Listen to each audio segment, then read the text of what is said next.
Hey, it's Stokely from Sauce on Delay. The other day I was talking about chemical dependency. I was mostly speaking about it in regards to the food that we consume and the food that we enjoy, which is so bad for us. But it applies to a variety of areas of life. But I think food is like one of the number one things. I didn't even speak about probiotics. It's such a vast topic. It's such a vast topic, and I'm not an expert, so I definitely am gonna forget things. But going back to the same topic of diet, the majority of Americans at this point are dealing with excess weight, and as a result, there are many ailments that are growing as a result. Diabetes is one of them. I'm always talking about sugar, and when it comes to diabetes, of course, and you can do your own research. Diabetes is when your body is resisting the absorption of insulin, and as a result, what the doctors prescribe for you is more insulin to basically flood your body with insulin, since your body isn't accepting the insulin that your pancreas is producing. So before you get diabetes, from my understanding, you kind of overload your pancreas and make it overproduce to the point where your body is like, I can't even take this anymore, And your pancreas produces insulin in order to process a lot of things, especially sugar, from my understanding. So your pancreas produces insulin in order to break down and process sugar. But if your sugar and carbohydrate intake is too high, your pancreas starts to overproduce insulin, and then your body says, "Oh, this is whole too much insulin. I'm gonna just shut down. I'm not gonna take this insulin anymore." And what your doctor ends up prescribing is more insulin, since your body's not absorbing the insulin. I already said that. So that's why people talk about cutting down carbs. They also talk about cutting down carbs because carbs directly process in your body and turn into sugars. And sugar is sugar, and everything is got sugar in it. So if you're eating carbs, you're eating sugar. And if you're eating sugar, of course you're eating sugar, right? Or you're consuming sugary foods, you're consuming sugary things. So you want to probably not do both of those things at the same time. So for instance, if you're having pizza, pizza is a whole bunch of carbs. That's going to turn into sugar. And then you're going to have a soda with it. That's a whole bunch of sugar in itself. So that's a dangerous combination. You're kind of overloading yourself with sugar right there. Now, sugar is not a bad thing. Your brain needs it. Your brain needs sugar in order to function. Your brain loves sugar. It's like drugs to your brain anyhow. But in addition to that, sugar, when not used by the body, gets stored. It gets stored and turned into fat. And let's go back again to why. The product that I create, Sauce on Delay, is a vegan product, but let's talk about it. Let's talk about the fact that one of the weight loss strategies that people proposed is the Atkins diet, which is just eating a whole bunch of meat. Now, meat has fat in it, but when fat goes into your body and you eat it, it doesn't stay as fat. It's broken down. The fat is energy itself, But when you digest it, it's broken down into its components. Your body just burns it up. Your stomach burns it up and breaks it down. When sugar enters your body, sugar either gets used up as energy, or if you're not exercising, you're not moving around, you're sedentary, it gets stored as fat. And it's harder to burn when it's stored on your body because it's stored on top of your muscles. And if your body's not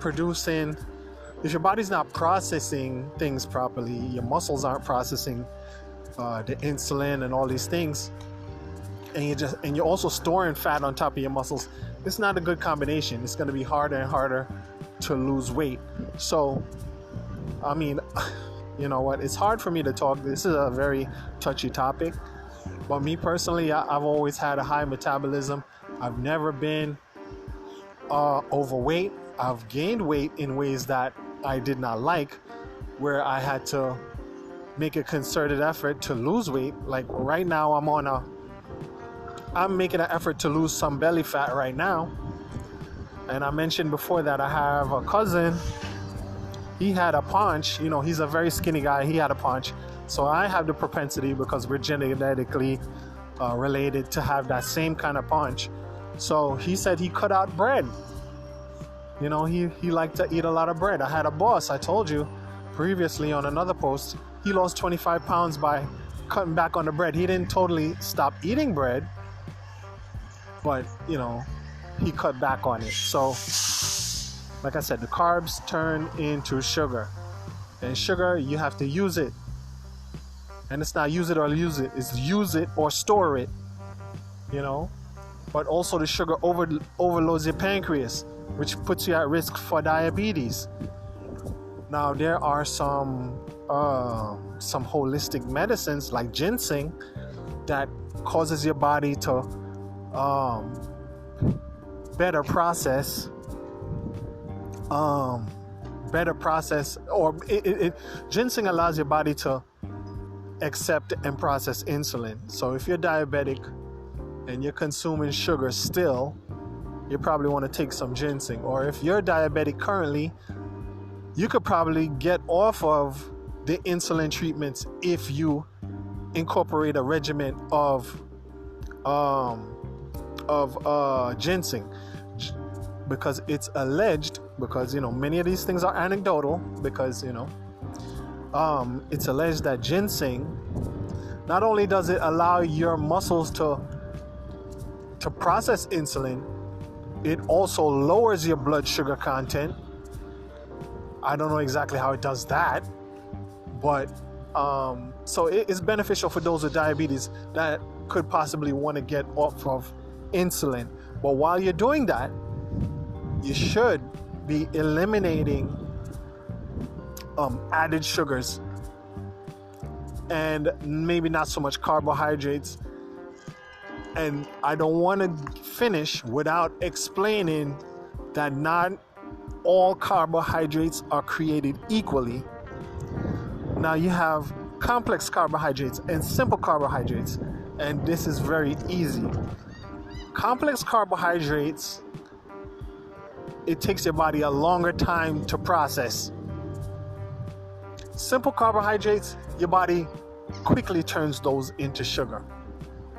Now, complex carbohydrates are like wheat or whole grain products. Wheat or whole grain, I'm sorry, not just wheat, but whole grain, where it's not broken down, it's not turned into flour. You have brown flour, you have barley, you have all these other hard kind of rice related things, that you like whole wheat. You know what I mean? The brown stuff. Brown rice and whole grain wheat and stuff like that, right? Whole grain breads, I should say. I'm sorry. So when you have white flour now, that's a simple carbohydrate. When you have white rice, That's a simple carbohydrate. Both of those break down very quickly and turn into sugars. So you want to stay away from those, or things that contain those. Those and it's simple they shoot up your blood sugar level, and that's what people call a high glycemic index. Because when they say glycemic, it's making reference to glucose. So simple carbohydrates, white rice, white flour, high glycemic index, shoots up your blood sugar, shoots up your insulin level, stresses out your pancreas, and overloads your muscles with insulin and makes it want to resist. So you want to switch from anything white and go straight to the brown stuff. Brown sugar, brown rice, brown whole wheat breads and stuff like that. That will help you, wean yourself off of the, most people don't, I guess, like the taste of whole wheat and brown rice and stuff like that. But trust me, it's much better. It's a good way to make a transition if you eat rice all the time and you do all this stuff. If you're eating rice all the time, if you're eating flours all the time and all that, yada yada yada, switch to the brown. That will lower your glycemic index. That will help you not have a big shoot up. Now, another thing I would like to mention is not to eat 2 hours before you go to sleep, which you want to give your brain time to refresh. You want to give your body rest. Your body's not resting when your stomach is processing food. So I'm going to close now because I'm going to go get myself something to eat. And in conclusion, you want to stick to the brown stuff. Don't eat too late. And the last thing I would say, don't eat more than the size of your fist if you can.